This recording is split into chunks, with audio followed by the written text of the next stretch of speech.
La Bible en un an, le 28 juin, le deuxième livre des Rois, chapitre 15, verset 1 au chapitre 16, verset 20, le livre des Psaumes, chapitre 146, verset 1 à 10, le livre des Proverbes, chapitre 17, verset 19 et 20, l'épître de Paul aux Galates, chapitre 4, verset 8 à 31. Le deuxième livre des Rois, chapitre 15. La 27e année du règne de Jéroboam sur Israël, Azariah, fils de Mathia, le roi de Juda, devint roi. Il avait 16 ans lorsqu'il devint roi et il régna 52 ans à Jérusalem. Sa mère s'appelait Jécolia et elle était de Jérusalem. Il fit ce qui est droit aux yeux de l'Éternel, entièrement comme l'avait fait son père Amathia. Toutefois, les hauts lieux ne disparurent pas. Le peuple y offrait encore des sacrifices et des parfums. L'Éternel frappa le roi, et il fut lépreux jusqu'au jour de sa mort. Il habitait dans une maison isolée, et c'était Jotham, son fils, qui était responsable du palais et jugeait le peuple du pays. Le reste des actes d'Azariah, tout ce qu'il a accompli, cela est décrit dans les annales des rois de Juda. Azariah se couchait avec ses ancêtres, et on l'enterra à leur côté dans la ville de David. Son fils Jotham devint roi à sa place. La 38e année du règne d'Azariah sur Juda, Zacharie, le fils de Jéroboam, devint roi d'Israël à Samarie. Il régna 6 mois. Il fit ce qui est mal aux yeux de l'Éternel, comme l'avaient fait ses ancêtres. Il ne se détourna pas des péchés de Jéroboam, fils de Nébat, qui avait fait pécher Israël. Shallum, le fils de Jabesh, conspira contre lui et le frappa à mort devant le peuple. Puis il devint roi à sa place. Le reste des actes de Zacharie, cela est décrit dans les annales des rois d'Israël. Ainsi s'accomplit ce que l'Éternel avait déclaré à Jéhu. Tes descendants jusqu'à la 4e génération seront assis sur le trône d'Israël. Shallum, le fils de Jabesh, devient roi la 39e année du règne d'Ozia sur Juda. Il régna pendant 1 mois à Samarie. Menahem, le fils de Gadi, montait à Tirsa et vint à Samarie. Il frappa à mort Shallum, fils de Jabesh, dans Samarie et devint roi à sa place. Le reste des actes de Shallum et la conspiration qu'il a formée, cela est décrit dans les annales des rois d'Israël. Alors Menahem frappa la ville de Tifsach, tous ceux qui s'y trouvaient, ainsi que son territoire jusqu'à Tirsa. Il la frappa parce qu'elle ne lui avait pas ouvert ses portes, et il fendit le ventre de toutes les femmes enceintes. La 39e année du règne d'Azia sur Juda, Menahem, le fils de Gadi, devint roi d'Israël. Il régna 10 ans à Samarie. Il fit ce qui est mal aux yeux de l'Éternel de toute sa vie. Il ne se détourna pas des péchés de Jéroboam, fils de Nébat, qui avait fait pécher Israël. Pul, le roi d'Assyrie, vint attaquer le pays, et Menahem lui donna 30 tonnes d'argent pour qu'il contribue à affermir la royauté entre ses mains. Menahem préleva cet argent sur tous les Israélites riches, afin de le donner au roi d'Assyrie, en raison de 50 pièces d'argent chacun. Le roi d'Assyrie repartit alors sans prendre position dans le pays. Le reste des actes de Menahem, tout ce qu'il a accompli, cela est décrit dans les annales des rois d'Israël. Menahem se coucha avec ses ancêtres, son fils Pekakia devint roi à sa place. La 50e année du règne d'Azia sur Juda, Pekakia, le fils de Menahem, devint roi d'Israël à Samarie. Il régna 2 ans. Il fit ce qui est mal aux yeux de l'Éternel. Il ne se détourna pas des péchés de Jéroboam, fils de Nébat, qui avait fait pécher Israël. Son officier, Pékak, fils de Remalia, conspira contre lui. Il le frappa à Samarie, dans une partie fortifiée du palais royal avec l'aide d'Argob et d'Arié. Il avait avec lui 50 Galadites. Il fit ainsi mourir Pékakia et devint roi à sa place. Le reste des actes de Pékakia, tout ce qu'il a accompli, Cela est décrit dans les annales des rois d'Israël. La 52e année du règne d'Asia sur Juda, Pékak, le fils de Remalia, devint roi d'Israël à Samarie. Il régna 20 ans. Il fit ce qui est mal aux yeux de l'Éternel. Il ne se détourna pas des péchés de Jéroboam, fils de Nébat, qui avait fait pécher Israël. Durant le règne de Pékak sur Israël, Tigla-Pilésé, le roi d'Assyrie, vint s'emparer des villes d'Ijon, d'Abel-Beth-Maaka, de Janoach, de Kédesh, de Hatzor, de Galad, de la Galilée et de tout le pays de Nephtali, et il exila les habitants en Assyrie. Osée, fils d'Éla, forma une conspiration contre Pékak, fils de Remalia, et le frappa à mort. Puis il devint roi à sa place. C'était la 20e année du règne de Jotham, fils d'Ozias. Le reste des actes de Pékak, tout ce qu'il a accompli, cela est décrit dans les annales des rois d'Israël.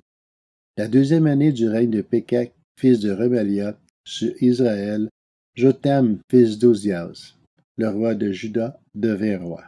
Il avait 25 ans lorsqu'il devint roi et il régna 16 ans à Jérusalem. Sa mère s'appelait Jérusha, et c'était la fille de Tsadok.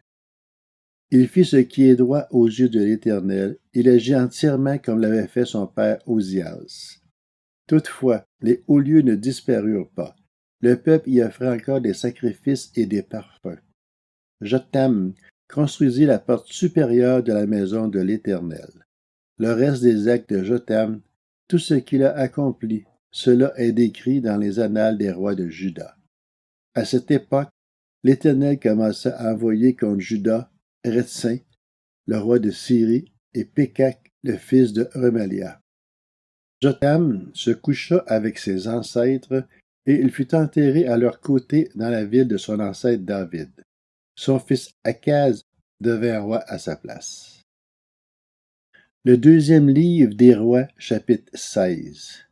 La 17e année du règne de Pékak, fils de Remalia, Akaz, fils de Jotham, le roi de Juda, devint roi. Akaz avait 20 ans lorsqu'il devint roi et il régna 16 ans à Jérusalem. Il ne fit pas ce qui est droit aux yeux de l'Éternel, son Dieu, contrairement à son ancêtre David.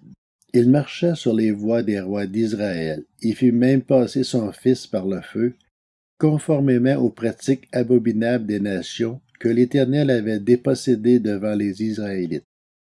Il offrait des sacrifices et des parfums sur les hauts lieux, sur les collines et sous tout arbre vert. Alors Rétsin, le roi de Syrie, et Pékak, fils de Remalia, le roi d'Israël, montèrent contre Jérusalem pour l'attaquer.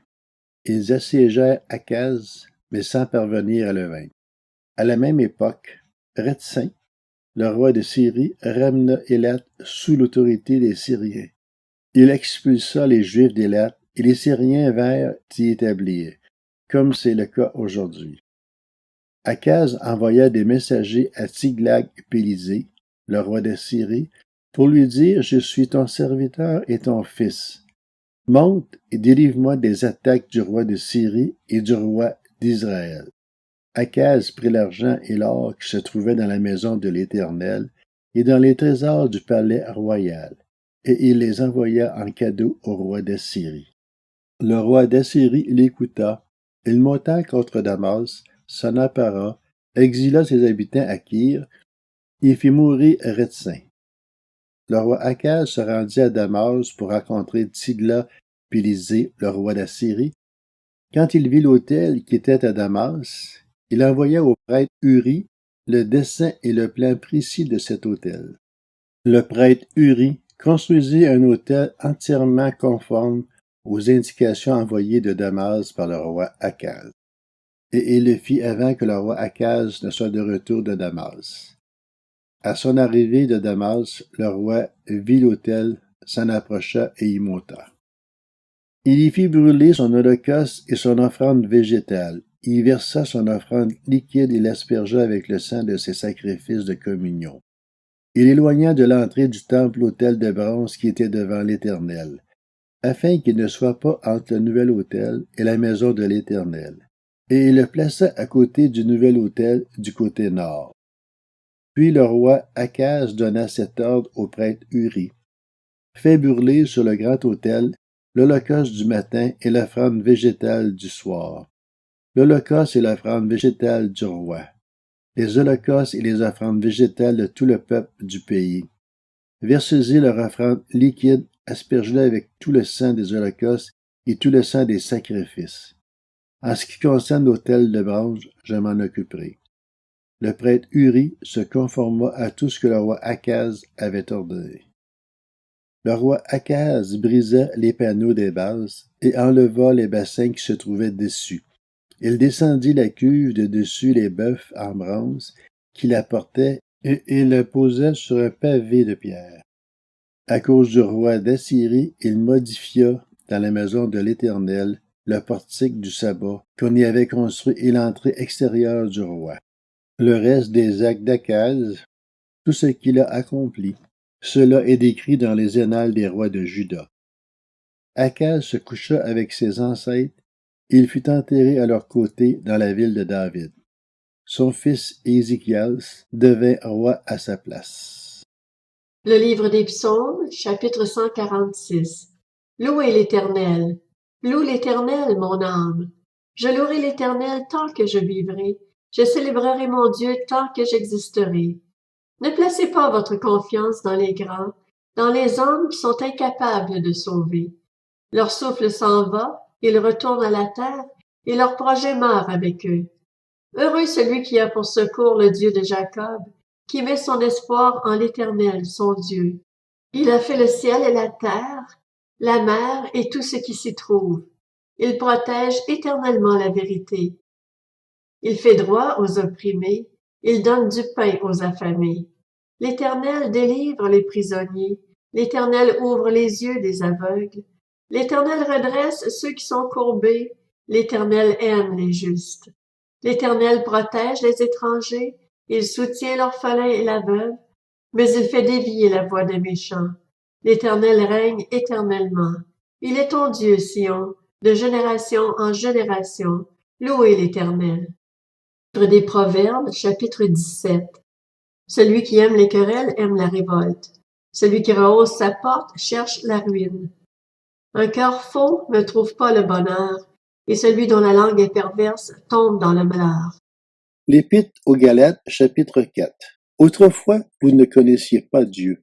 Vous serviez des dieux qui par nature ne le sont pas. Mais maintenant que vous avez connu Dieu, ou plutôt que vous avez été connus de Dieu, comment pouvez-vous retourner à ces principes élémentaires sans force et sans valeur auxquels vous voulez vous asservir encore? Vous faites très attention aux jours, aux mois, aux saisons et aux années. J'ai peur d'avoir inutilement travaillé pour vous. Frères et sœurs, je vous en supplie, soyez comme moi, car moi aussi j'ai été comme vous. Vous ne m'avez fait aucun tort.